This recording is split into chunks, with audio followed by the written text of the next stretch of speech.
Okay, so this is Medical Genetics, Lecture 2. We're going to talk about genetic variation. So Mendel was able to demonstrate, of course, that traits can be passed on, but also that recessive traits can be masked. So this is just an example of masking of some traits. And so here we have little h, and big H, and you can see that every single offspring is going to be heterozygote. So every single offspring will have a big H and a little h. On this side, you have heterozygote parents, and in this case, you're going to have some homozygotes that are going to be produced. So traits can be passed through generations, especially autosomal recessive traits, and they don't show up for generations because of masking of those traits. Now we want to talk a little bit about the origin of genetic variation or mutations, and so we can think of this in terms of two different areas. One is, of course, the germline, what gets passed on from generation to generation, and the second is what happens spontaneously or sporadically, which is somatic mutations. So in the germline, of course, this will be passed from generations. And then somatic is going to be at the level of the individual and has a potential also for cancer, of course.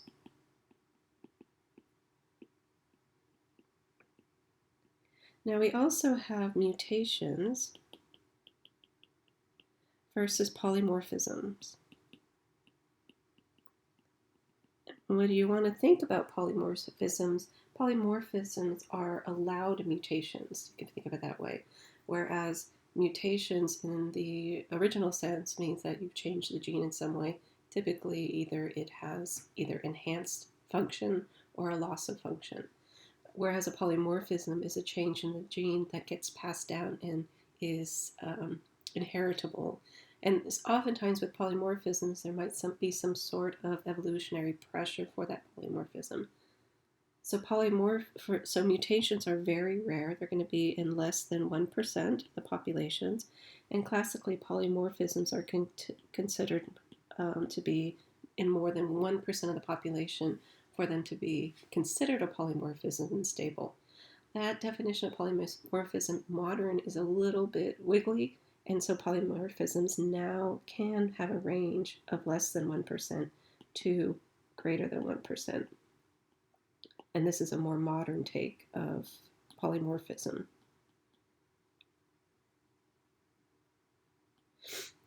Now,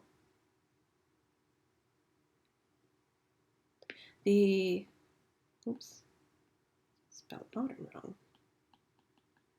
So, but mutations are still rare.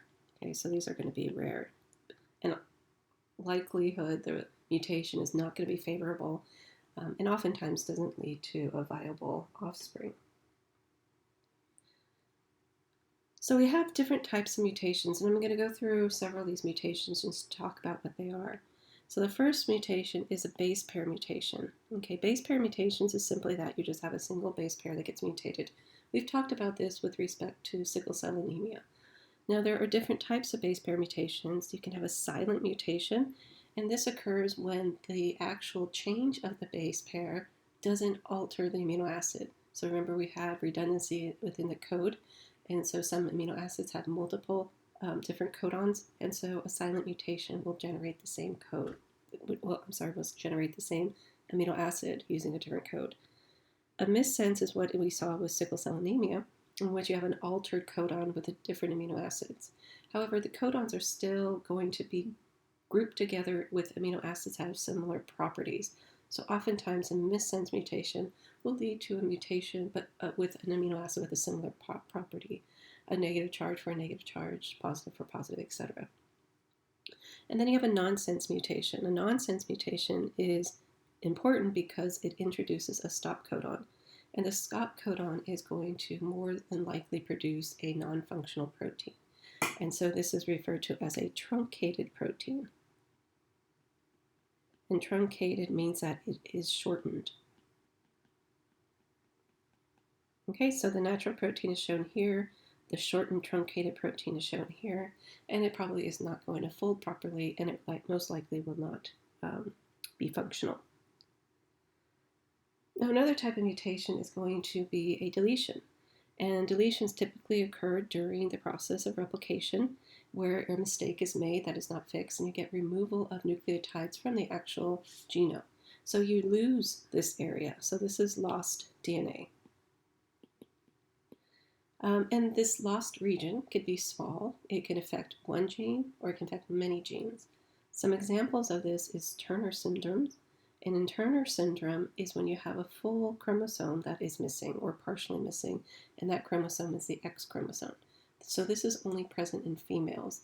More likely, if it did occur in a male XY, it would be a non-viable offspring.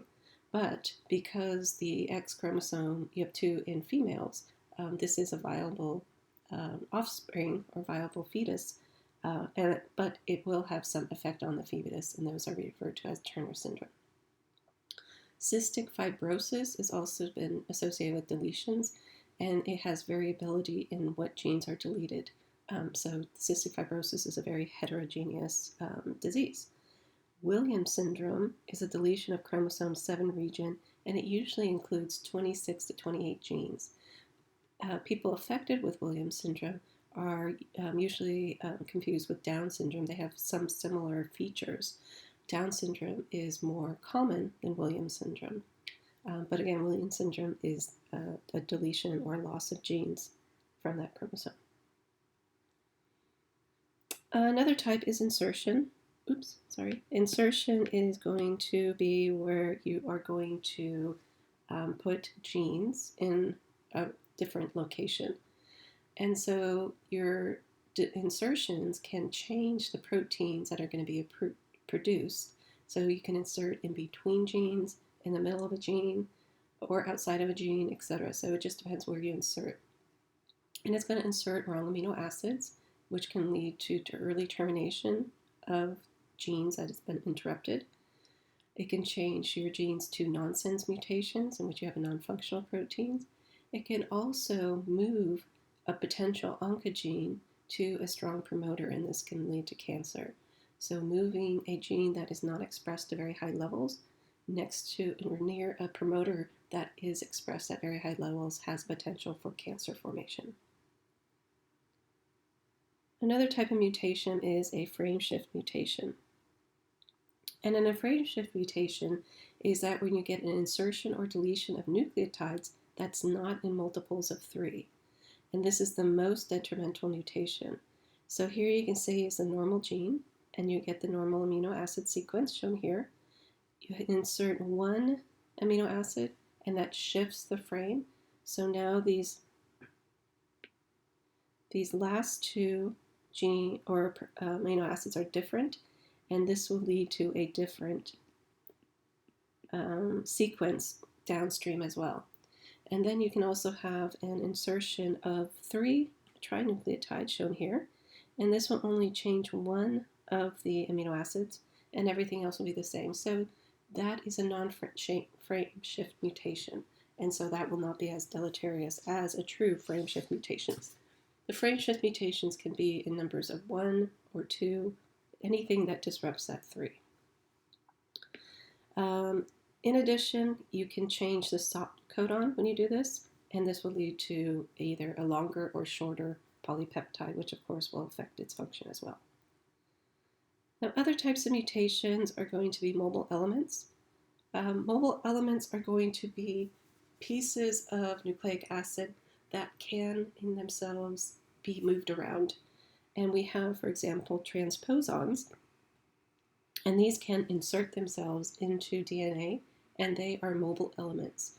And so they get cut out, and when they get cut out, they take with them a section of DNA, and then they're going to insert that section into a target DNA.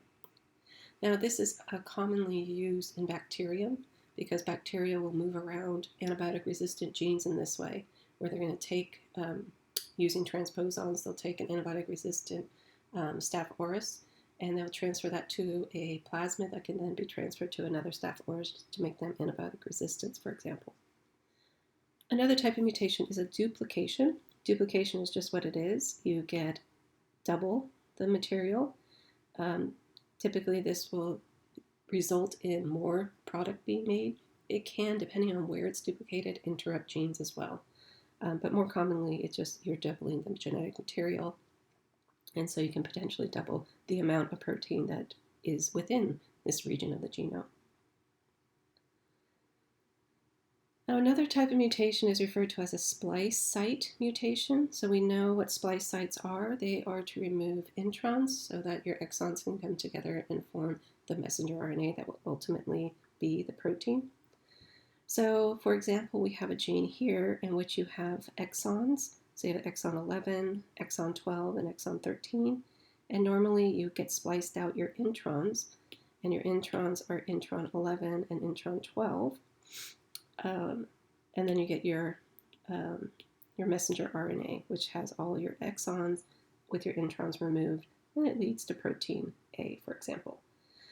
Now, in a splice site mutation, it can be such that you change the actual splice site.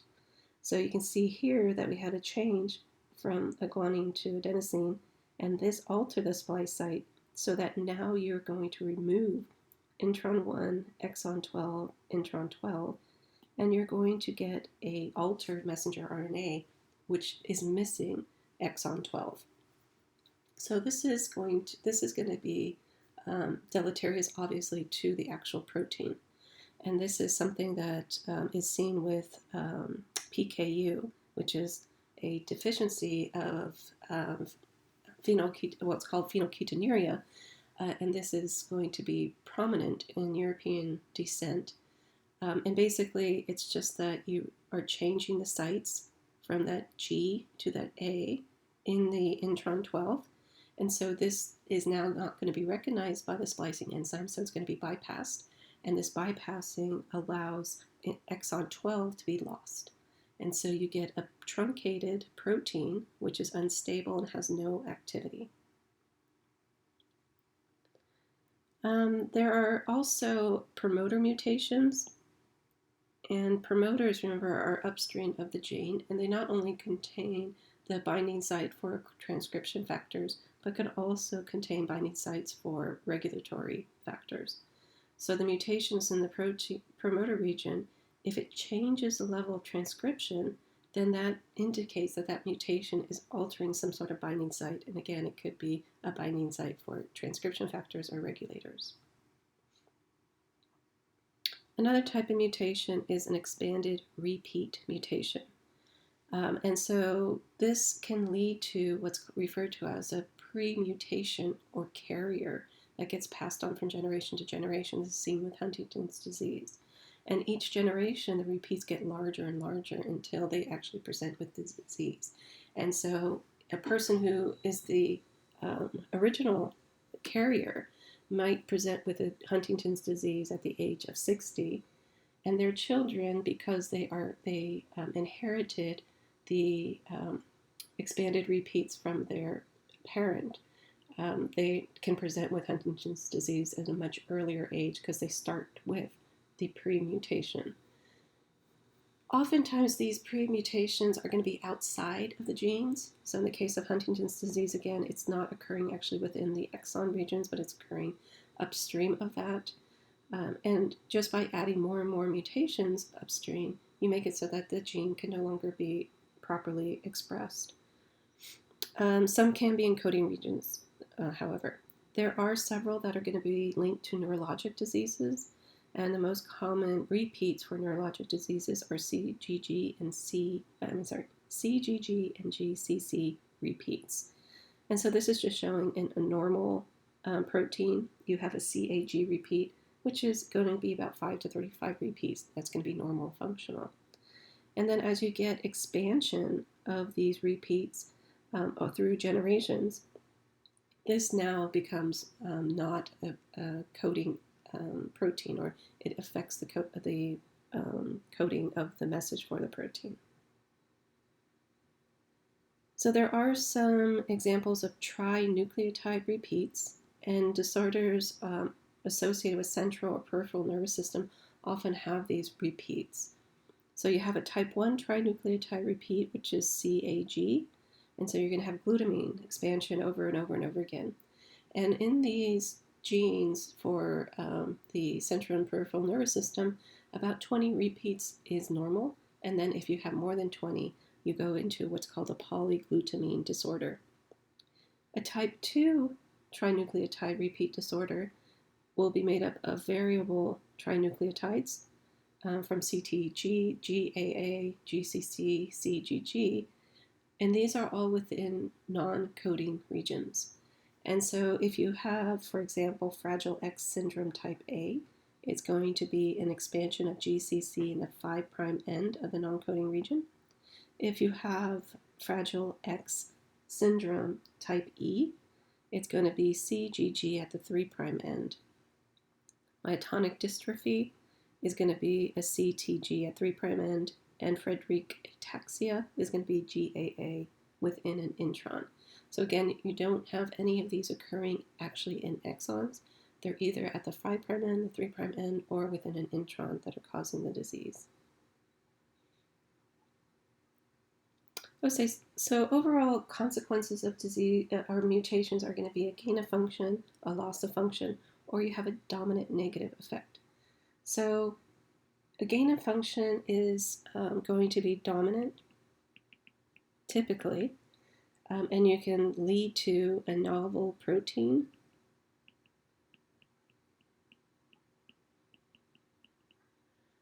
or overexpression of a normal protein.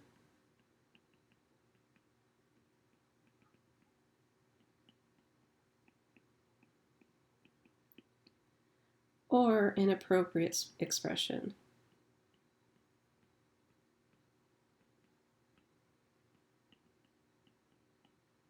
It's not supposed to be expressed, and it is being expressed. A loss of function mutation is usually recessive.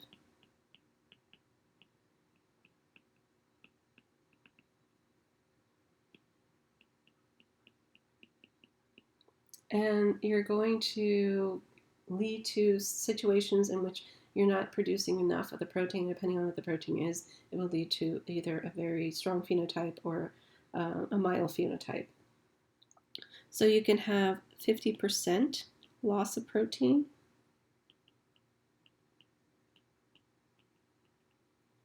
and this will lead to what's called haploinsufficiency.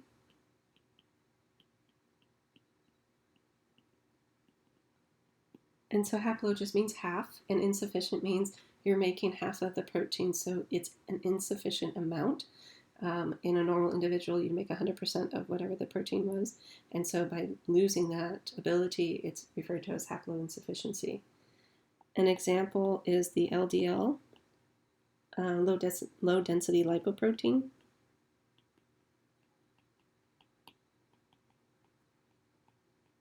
So if you have a loss of function of low density lipoprotein, this is going to increase cholesterol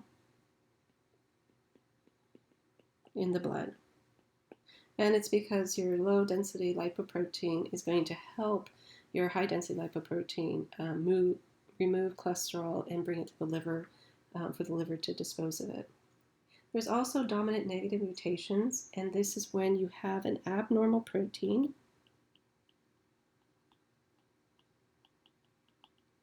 and it has a dominant effect on the normal protein.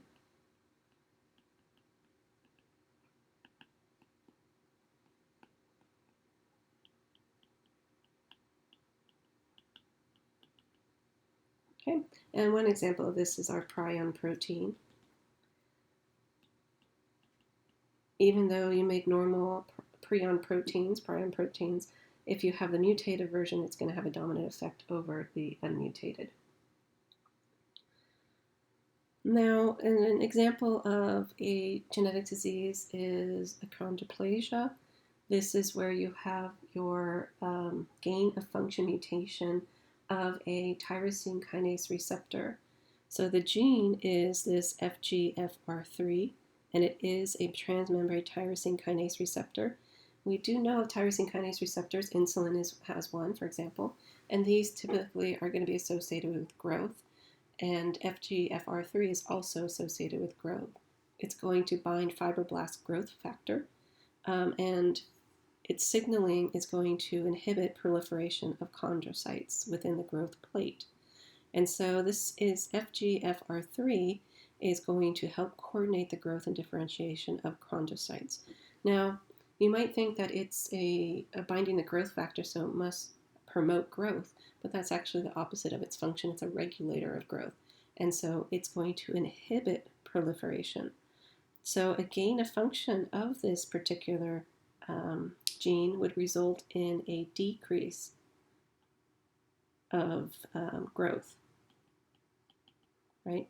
And so if you have a gain of function mutation, this missense mutation, it's going to affect the growth of the chondrocytes, and so you're going to have a shorter stature, for example. And so achondroplasia is associated with human dwarfism. This is an autosomal dominant disorder. The mutation is at guanine of position 1138, which is seen in 100% of the cases.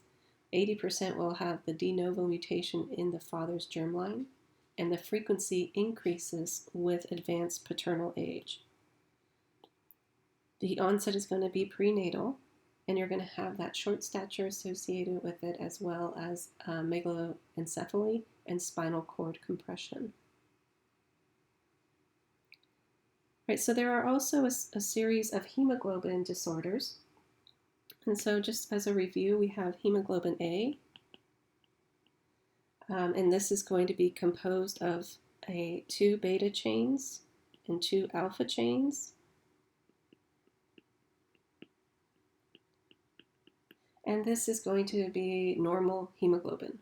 And we also have fetal hemoglobin. And fetal hemoglobin is 2 gamma chains and 2 alpha chains. And then we also have your hemoglobin A2. And hemoglobin A2 is going to be 2 delta and 2 alpha chains.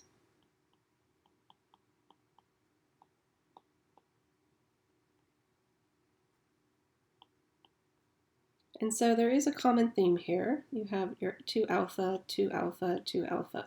So that should tell you straight up that alpha is very important. Now, one area where you don't have alpha is embryonic hemoglobin. Embryonic hemoglobin is where you have 2 epsilons and 2 zeta. I'm not going to try to draw the zeta. So for fetal hemoglobin A and embryonic, these 3 together are going to make up about 3% of normal hemoglobin. And then, of course, hemoglobin A is going to make up 97 to 98% of all your hemoglobin. Now, you have different locus. We have what's called a beta cluster, globulin cluster, and an alpha globulin cluster. And so the beta cluster is on chromosome 11.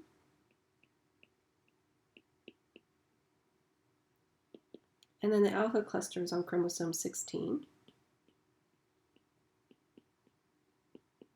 Okay, and so with respect to your beta cluster, you have your epsilon, which is part of your embryonic. You have your gammas. You have your beta. You'll have a delta. And on chromosome 16, you have your alphas and you have your zetas. And so these are just, again, these are clusters of globulin genes. And so if you get mutations in the globulin region, it could affect one or more than one of these genes because they're clustered together. So other thing to keep in mind is that you have 2 chromosome 11. So you have a maternal and you have a paternal. And also chromosome 16, you have a maternal and you have a paternal. Now what that means is there is one beta region, so you have a maternal beta and you have a paternal beta, which means you have 2 beta genes. Now for the alphas on the maternal, you have 2 alphas and 2 alpha on your paternal, so you have the potential for 4 alpha genes that you inherit. Okay, so hemoglobin disorders have different categories. We have our alpha thalassemias and our beta thalassemias, and the thalassemias are a structural deficiency or defect. And so you can have alpha thalassemia or you can have beta thalassemia. And so what this thalassemia is the actual molecule is going to be altered. So it's going to have a structure that's normal, but it's not going to have normal expression. You have, in the case of thalassemias, you can have hereditary persistence of fetal hemoglobin, and that can compensate for the lack of your normal hemoglobin. So thalassemia is a reduction in either alpha or your beta chains. So here you show your beta chains and your alpha chains. And then, of course, this will make up hemoglobin, in which you're going to transport oxygen, for example. So you have homotetramers are going to form when one chain decreases. So again, hemoglobin A and B, you want them in balance. And if one chain is mutated, then you're going to get more of the other chain. And homo, of course, means same. So you'll have 4 alpha chains or 4 beta chains, for example. If you have a beta or a gamma homotetramer, you have decreased oxygen binding, and this can lead to hypoxemia. Alpha homotetramers are going to precipitate, so they tend to come out of solution, which your blood is a solution, and so they're going to damage your red blood cell membranes, and this is going to lead to edema due to your loss of red blood cells due to the integrity of their membranes. So some clinical consequences of our thalassemias are as follows. We have alpha thalassemia syndrome, and these are going to be associated with that chromosome 16. If you have 2 genes that are mutated, you have what's called thalassemia minor. The hemoglobin electrophoresis is going to be normal. If you have 3 genes that are mutated, this is going to be referred to as hemoglobin H disease. You're going to have hemoglobin H, which again is that beta homotetramer. So your alpha chains are replaced with beta chains, and this leads to splenomegaly. If all 4 are going to be mutant, you have hydrops fatalis. This will lead to hemoglobin Bart's disease, in which you have the gamma 4 tetramer, and that will be fatal. Now, beta thalassemia, again, this time you only have 1 beta gene, so you only have 2 genes, one from your paternal chromosome 11, one from maternal chromosome 11. If you have 1 gene that gets mutated, that's called beta thalassemia minor. If you have both beta chains mutated, this is beta thalassemia major, or Cooley's anemia. Complete absence of beta chain is beta 0 thalassemia, and this is usually associated with a nonsense or frameshift mutations. If you have a reduction of beta, you have 10 or 30% reduction of beta, is a beta plus thalassemia, and this is usually associated with a locus control region mutation or a splice site mutation in either the introns or the exons. This is just an example of beta thalassemia major with splenomegaly. And splenomegaly is present again because your spleen is where you're going to filter your blood and remove blood cells. And so because you have so many deficient red blood cells, they accumulate in the spleen and your macrophages get overwhelmed with trying to remove them. So beta thalassemia syndrome is a loss of function mutations. And with respect to these mutations, people can be what's called a compound heterozygote. The compound heterozygote is the presence of 2 mutations that are different of the same allele. So our allele 1, for example, has a mutation at a different location than our allele 2, and this is a compound heterozygote.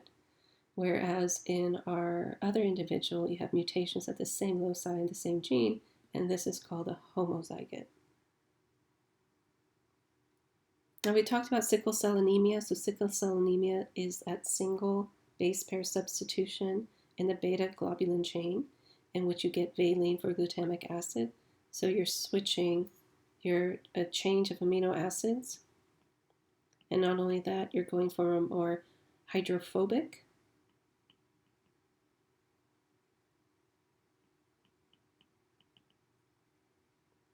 to a hydrophilic. And this is, of course, going to be a mutation that changes the amino acids, and you get a cyclic or a, I did that wrong, I'm sorry, thought I was doing this wrong, hydrophilic to phobic. Sorry. So your valine is hydrophobic and it wants to hide from water, and so it sort of pushes the red blood cell membrane inwards so it can hide, and that causes this sickle cell shape. Now the consequences of sickle cell anemia, of course, is that you're going to have cells that are going to get stuck, especially as they go through capillaries. So it leads to vascular obstruction, and this can lead to hypoxemia in tissues in which they're not able to get oxygenated blood supply, and this can lead to an infarction or death of those tissues that are affected. You also have destruction of reticulocytes, and so this will reduce the amount of blood cells, reduce the amount of hemoglobin, leading to anemia. You can also have the spleen that's going to destroy many sickle cells and get an enlarged spleen. This can lead to death in the spleen if it's overwhelmed, so that's the infarction. It also can lead to suppression. The spleen is a very important organ with respect to your immune response, and so individuals have an increase of bacteria infections. So for protein electrophoresis and identifying individuals with sickle cell, you can see how they're different by putting it on a gel in which you have a current go through, and you have one end of the current is negative, one end is positive. So you have your hemoglobin A, which is our normal hemoglobin, and it kind of goes in between positive and negative. And then you have your hemoglobin S, which has that hydrophobic, and so is more attracted to the negative end of the gel. And then you have your hemoglobin heterozygote, which has a band for the hemoglobin S as well as the band for the hemoglobin A. Okay, so treatments for these types of diseases are going to be blood transfusions. You're going to also have chelating agents. Antibiotics are going to be used because, of course, you're going to have individuals more susceptible to bacteria. And so you kind of have them on pre-exposure prophylactic bacteria. Your chelating agents are going to help bind to ions. And so that's going to help separate because you have a lot of your destruction of your red blood cells, and so you're going to have a lot of hemoglobin. Chelating agents will help to make sure that the hemoglobin is going to be broken down by your liver, for example, and not be picked up and used for other reactions. Vaccines are important, so we have a pneumococcal vaccine that's going to be important again because of susceptibility to bacteria. A lot of this is associated with pain. You can imagine that if you have red blood cells getting caught in your capillaries, your nerve endings are there as well. And so people are going to have to use analgesics for a sickle cell crisis. Bone marrow transplants, unfortunately, that's associated with high mortality rates in sickle cell patients. There is some drugs that are being developed to target fetal hemoglobin, try to reactivate, for example, that gamma gene. And also there is some gene therapy for beta thalassemia. All right, so now some causes for mutations. Again, you can inherit a mutation, but most of them are going to be spontaneous during DNA replication. We, of course, have fidelity within our DNA, so we have some repair mechanisms that we'll go over just in a moment. And so you have also, of course, environment and mutagens that you can be exposed to, and these are going to have an influence on mutation as well. For environment, you have ionizing and non-ionizing, which we'll go over, and of course, repair.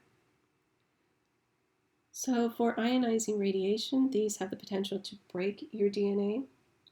They can alter your bases. They can actually get in pretty deep and reach germline cells, your eggs and sperm. An example of this are X-rays. Non-ionizing are going to be those that are going to have an effect on electrons and making them or putting them in the outer orbit so they're more reactive, and that makes them, the atoms that they're part of, very unstable. These are going to cause covalent bonds between pyrimidine bases, and they're going to cause base pair substitutions, dimer formations during replication. Non-ionizing cannot reach the germline, and UV radiation, sunlight, is an example of that. So here's an example of UV radiation. So you have ultraviolet light, and you have a thiamine dimer. So here's our thiamine dimer. And so your ultraviolet light is going to cause a mutation, cause the dimer and the base pairs near the dimer to be removed. And so your cells have to repair this. They have to come back in and repair and replace and put those sequences back. So just as a side note, some people are always thinking that radiation, what happened with our atomic bombs and stuff, are going to affect multiple generations. And so there was a study done on 76,000 offsprings of Hiroshima and Nagasaki bombing. And so this is looking at the germline and the passing down of mutations to offspring.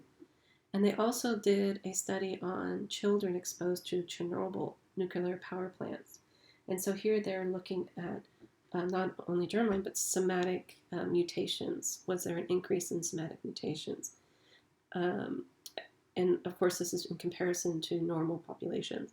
And so the finding was there an increase in somatic mutations? And surprisingly, no. And was there an increase in germline mutations? And there was not. So what does this mean? Well, this means that our body does have a lot of repair mechanisms for those potential somatics.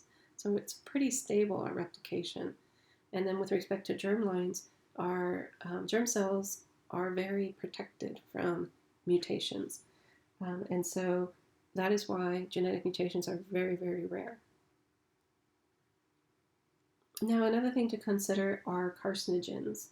So carcinogenic is a mutation that increases the risk of cancer.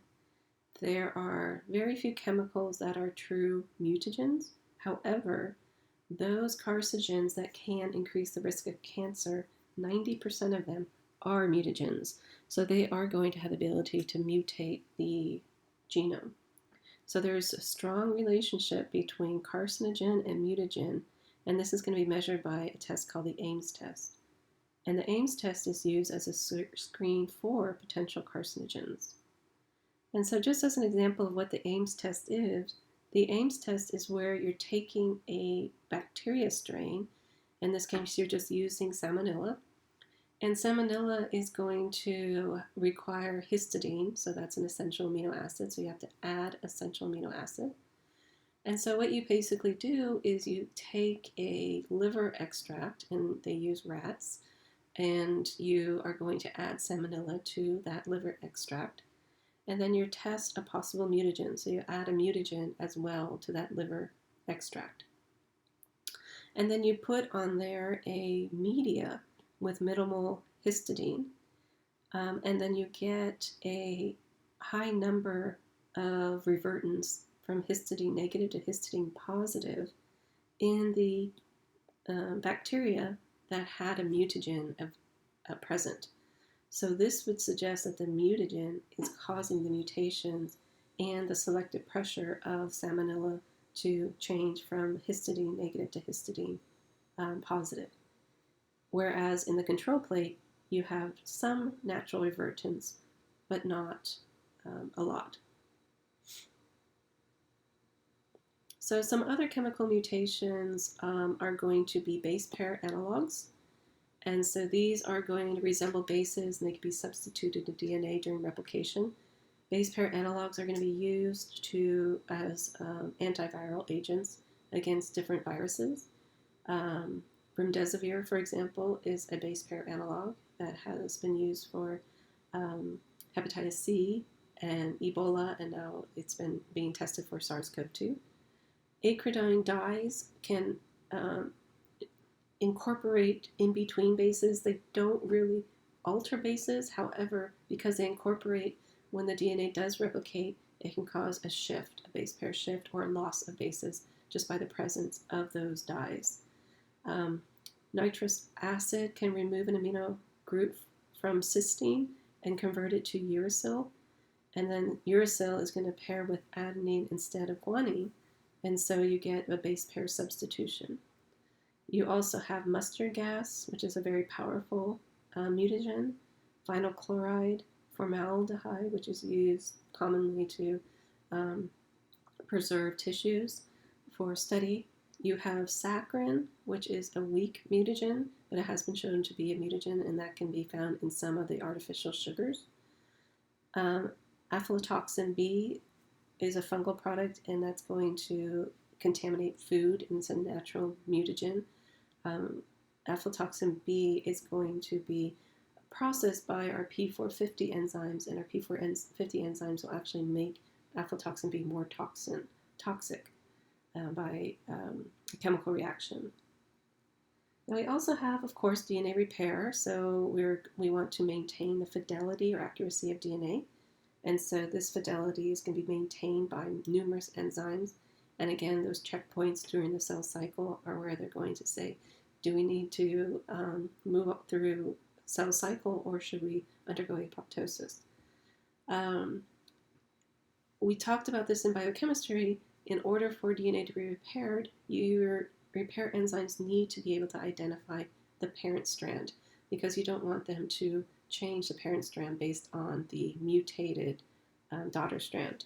So in bacteria, they methylate the parent strand. The mechanism in humans of how our repair mechanisms identify the parent strand is not known. So E. coli has many different repair mechanisms. There is a mismatch repair, nucleotide excision repair.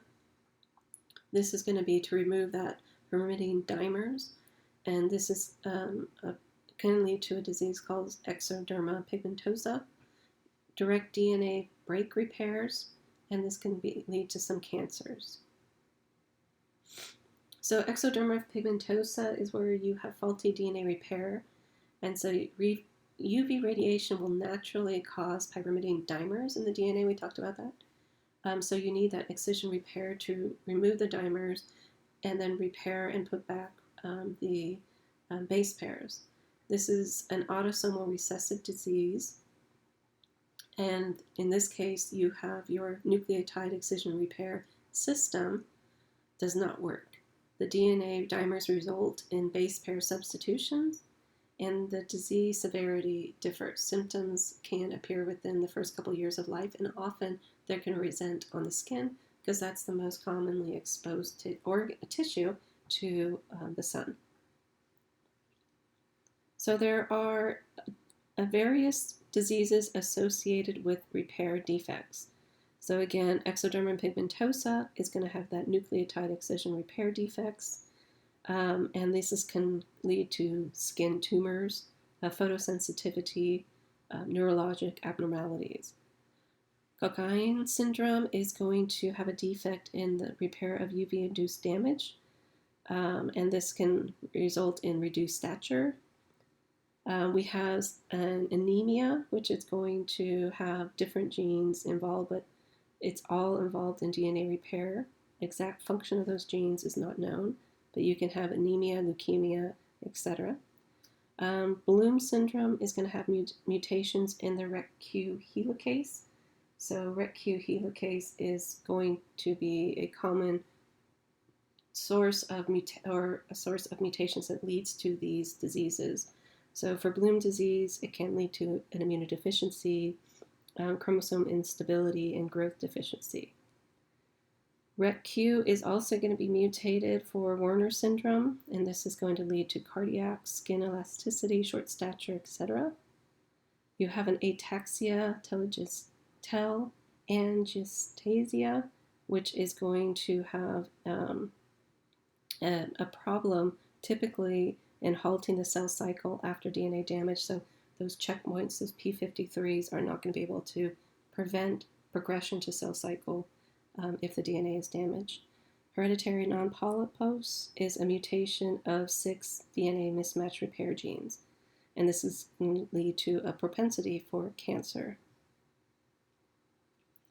So there also are a place where size is going to play a role in mutation rates. Duchenne muscular dystrophy gene, for example, is 2 million base pairs, and of course, it's going to have introns intervening those base pairs. The somatostatin gene is only 1,480 base pairs. So you have a more likelihood of having a mutation in your muscular dystrophy gene than you do in your somatostatin gene, for example. Mutation hotspots are CpG motifs. 80% of CG dinucleotides are methylated, and in this case, the methyl group is going to be attached to cytosine. Mutation rates also increase with age, and so you have a relative incidence of mutations, and these are different diseases associated with somatic mutations, and they increase as you age in your population.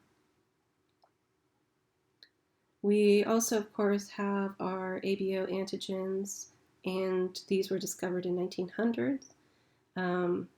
They were identified as being a cause of what was referred to as a hemolytic reaction following transfusion. ABO refers to the presence or absence of the antigens. So you have different genotypes associated with your red blood cells. You have an AA, which you have a blood type of A. You have an AO, in which you have a blood type of A, B, BO, AB, O, which is the absence of A or B. And then you have your rhesus antigens. Rhesus antigens were identified in rhesus macaques, a type of primate, so that's how they have the RH. And then it was found that these RH factors are also on human red blood cells. So you can either be RH positive or RH negative. Now what these blood types mean is if you're blood type A, that means you will mount an immune response against the B antigen. If you're blood type B, you will mount an immune response against the A antigen. And if you're O, if you're AB, you have no immune response to either A or B. If you're O, you will have an immune response to A or B. So what this means is that the O, of course, is going to be the universal donor, and the AB is going to be the universal acceptor. So there are some methods to detect variations at the DNA level. One such method is Southern blotting. Southern blotting will measure DNA. There are two other blots just to mention. There's Northern blot, which is RNA, and then there's Western blot, which are proteins. And so all these blots are doing is basically you have a gel and you're going to run in this case it's Southern, so you're going to run your DNA on the gel, and they're going to migrate according to size. So the larger fragments will be more to the top, higher, and the smaller fragments will move through the gel much faster. And so you have restriction enzymes that will cleave different sites of the DNA. So what this is showing is that you have what's called an ECO-R1. This is found in E. coli. That's where the ECO comes from. Restriction enzyme 1. And the restriction enzyme 1 can identify this sequence, GAATTC. So anywhere in the genome that you have this GAATTC, your EcoR1 is going to split that or cut it. And so you get fragments of the DNA, and then you can run the fragments on this blot, and the fragments will be shown or identified using probes, and they will glow, and then you can identify different fragments on the plot. Okay, so southern blotting is going to be important because it's going to be able to show different proteins. So here we have different samples A, B, and C, and they have different proteins that are going to be visualized, and you can see these using X-ray films. Okay, so within any population, you're going to have what's referred to as population variation, the Hardy-Weinberg principle. The Hardy-Weinberg principle is going to specify a relationship between gene frequencies and genotype frequencies, which is going to be useful in estimation and prevalence of disease. And it's also useful in estimating the incidence of carriers of recessive alleles. So again, we started with this lecture on talking about how recessive alleles can hide within a population. And so these estimations are important for determining the incidence of carriers of these alleles. So here, of course, we have our A, or gene A, which has big A, little a. And so you have a little a, which is a homozygous recessive, and of course a big A, which is a homozygous dominant gene. And then you have your heterozygotes. And so the Hardy-Weinberg variance population would estimate that in order for you to have a little a, and a big A, obviously, you have to have heterozygote parents. And so that's sort of the principle, and that's how it would be used. There are also other causes of genetic variation due to natural selection. So natural selection is going to have some sort of pressure for a mutation to be more stable in a population. And this just shows that you have a frequency of the sickle cell gene.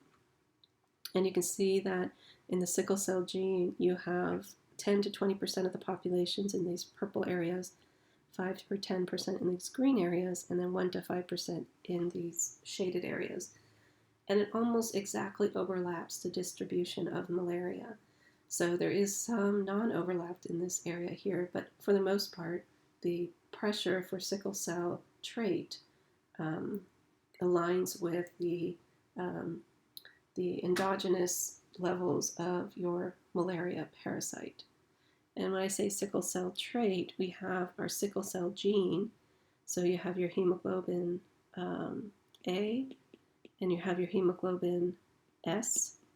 So if you are a homozygote A, you are normal. If you are a homozygote S, you are sickle cell.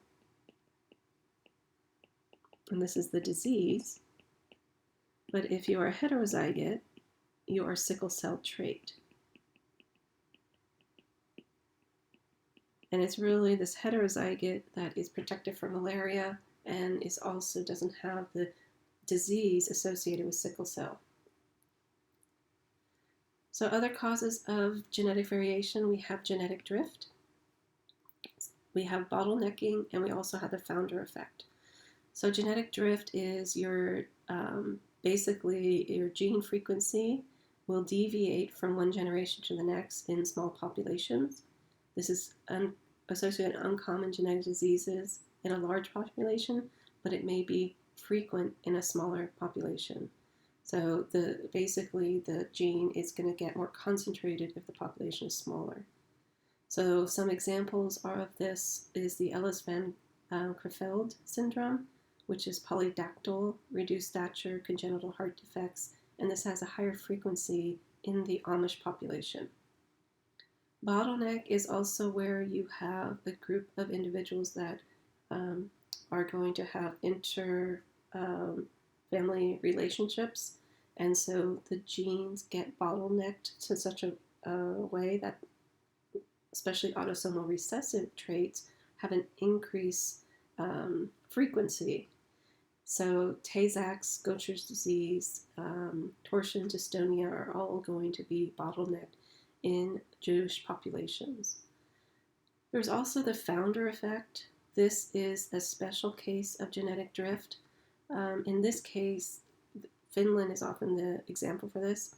About 100 generations ago, so we're going back several hundred years, the Finland population was populated by a small number of founders. So they broke away from mainland Europe and went to Finland and founded it. And so it was just a small number of founders. So you sort of got a founder effect. It's kind of a it's not a bottleneck in the same sense as the Jewish populations, because Jewish populations are deciding to marry interfamily marriage, whereas the founders, they are isolated, and so they have no options for marrying outside their founding population. However, what this does is that it, similar to bottlenecking, you have an increase of rare genetic diseases, 30 in fact, and then the diseases that are common in Western Europe, phenylketonuria and cystic fibrosis, are not common in Finland because those diseases came about after the Finland was founded. So the founders of Finland did not carry those mutations with them. Okay, so that's